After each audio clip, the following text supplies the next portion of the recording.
Good afternoon, class. My name is Sebastian Gomez, and this is my presentation on high school athletes. Beginning with slide number one is on the targeted population and why I chose this population. So the targeted population I chose to conduct this 7-week research experiment on is high school athletes, specifically basketball and football high school varsity athletes. I chose to observe this population as my brother has been playing varsity football since the age of 14, since his ninth year in high school. I chose to work with this population as my career goal to be a physical education teacher at the high school level, and that with this observation and study, it would help me better understand the behavioral aspects and psychology that goes on young athletes' minds and the stuff they struggle with as athletes as well. I wanted to better and understand the psychological challenges high school athletes face to prepare myself and gain knowledge of such issues for when I join this career choice of being a physical education instructor in the future. Moving on, this is a more informative slide onto what physical environment and social environment are. So beginning with the physical environment for athletes, which consists of external surroundings and conditions in which they live in and which influences their personal health. Things that include this are the weather, the air, nature, and any oceans around if applicable. And for social environment, it is the society which surrounds a person, which includes friends, relationships, institutions, and culture. Family culture is a little more self-known, like it's a more popular, well-known um thing, which is consists of the beliefs, the values, and practices you were raised in and are part of through your race or ethnicity. And through my research, I found that the social life and environment of an athlete helps reduce the athlete's stress and anxiety, which all in all, it turns to a benefit for their performance in their chosen sport. Alrighty, now moving on to how these three subtopics affect the performance of the athlete. And beginning with these three subtopics play a crucial role on whether the athlete is to be intrinsically or extrinsically motivated during their performance of their sport. The biggest supportive subtopic that tend to lead to intrinsic motivation, which intrinsic down below I put the definition is motivation from inherent satisfaction, as in for the fun or challenge of the sport.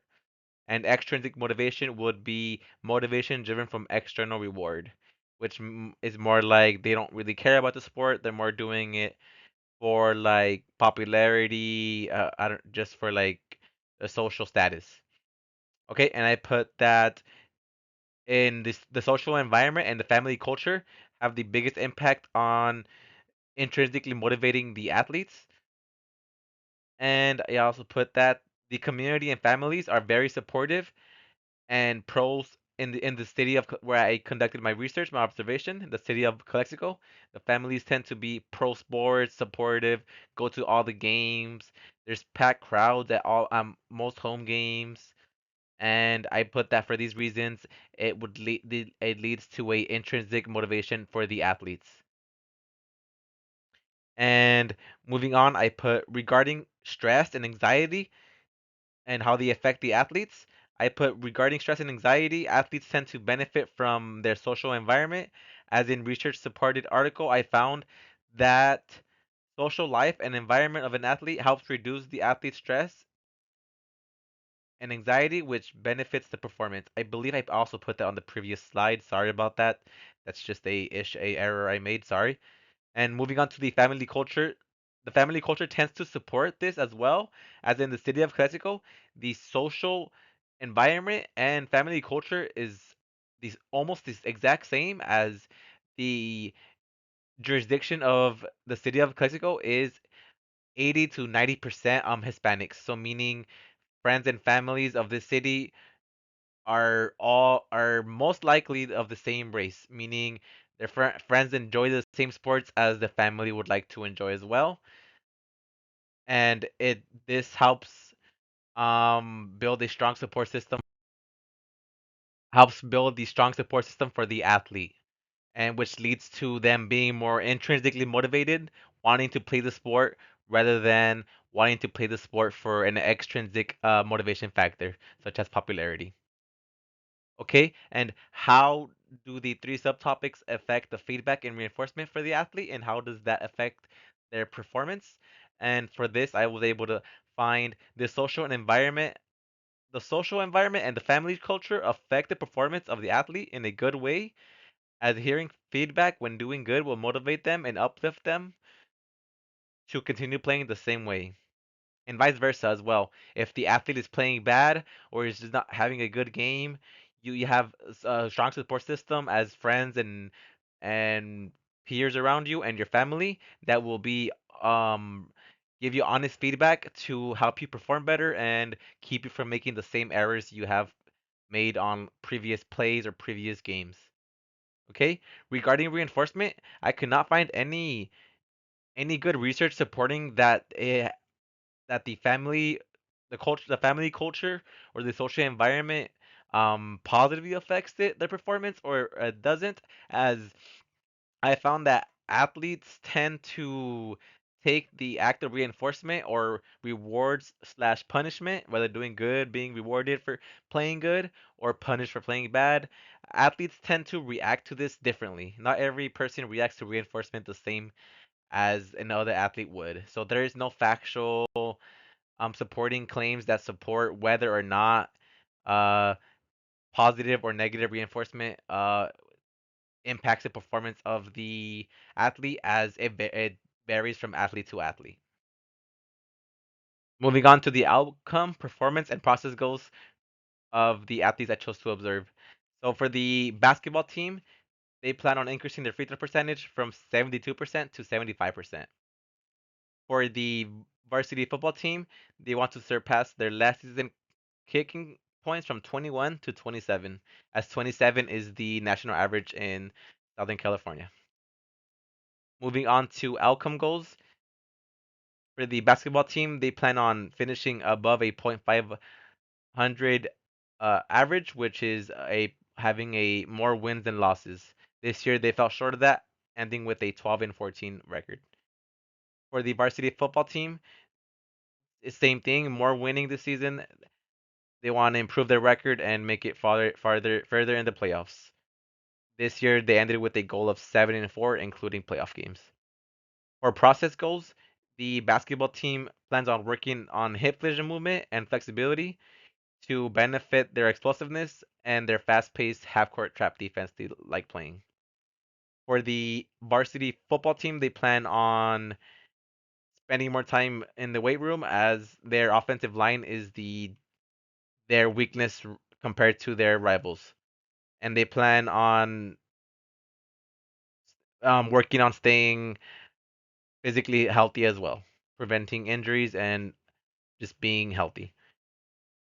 And the interesting fact that I found through research is that out of these three, the most effective that after all their error and trials has been process goals. It has been the one to benefit the performance of the athletes out of the three.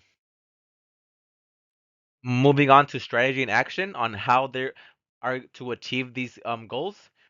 So for performance goals, they they would implement mandatory free throws after practices for every single player, and the point is to do it after practice, so they have some type of body wear and tear and fatigue, making it more realistic and to feel as they would be tired in a live game.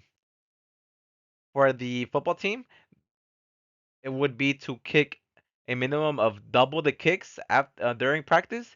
As for kickers, there is not much to do during practice.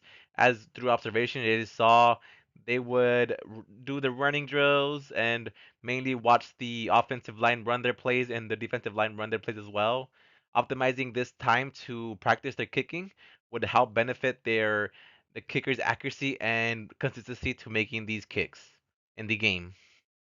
Moving on to the outcome goals on how they plan on attacking these goals would be the outcome goals strategy would be the same for both the football and basketball team, as the best strategy for this they came up with was film review, mandatory film review, and film review as a team and individually. Taking the film home to study and look after and just jot down important things you saw, mistakes you saw on the on your opposing team or you as well. This would help benefit their performance and their knowledge during the live game, like knowing what a player opponent likes to do and just having the upper hand during the game. Moving on to process goals. For this, they want to attack this straight on with for the basketball team, they want to have scrimmage basketball games to test and track the progress they are making with their workouts. And for the football team, it's almost a similar thing, having um like strength evaluation test and making sure that how their athletes stay healthy with therapy treatment to prevent injuries. And I dotted down another interesting fact that I found through my research was that I found that in performance process and outcome goals, they are intrinsically linked to motivation behavior during training and competition. Moving on to theology, how is our psychology affected by our theology? So our psychology can be impacted by our theology as both implement the importance of beliefs, values, and behavior structure. I believe that my theology positively affects my psychology as through meditation and Bible study, I am able to get rid of stress and my anxiety levels and work on negative behavior issues I may have, as well as lead to better work ethic and attitude. As well, with this will be the same thing for athletes, having a great relationship with their theology, with their choice of belief. It will help through meditation, if that's what they believe in. It will help clear their mind of any negative thoughts they may have. When one truly puts his trust in the Lord, he has nothing to worry about. Through our theology, we are to reach a clear mind, free of negative thoughts or actions. And I'm writing this as a Christian, So I don't know if this applies to everybody, but I put a scripture I found that kind of for me relates to this. I put Isaiah 41:10. So do not fear, for I am with you. Do not be dismayed, for I am your God. I will strengthen you and help you. I will uphold you with my righteous right hand. And what I got from this was that through my theology, we are reassured of his protection when afraid or overwhelmed. Like reading this and believing in this, when truly living trusting in Jesus Christ, we are to be worry free, have zero stress levels and anxiety, which in for our psychology or for this purpose, and it would this for an athlete, it would just have give them an upper hand and better the performance, as having a clear mind is very key for athletes. Moving on to what I learned and my takeaways from this course are my first takeaway from this course that I look forward to applying is was found in our textbook in page 3, beginning with sport and exercise psychology being the scientific study of people and their behaviors in sport and exercise contexts, and the application of the knowledge, which follows the examination tool of the ABCs of a person, which would be the affect one's feelings with a dynamic and ever-changing environment, one's behavior, and one's cognition, actions, and one's thoughts in a changing environment as well. The importance and effects towards an athlete behavior that the physical and social environment have on factors such as motivation and to compete. This taught me and opened my eyes on environmental factors that I as an aspiring physical educator need to be better educated on and be more aware of to help not only myself succeed, but the children I want to teach succeed as well. And here is my reference page. Thank you. God bless.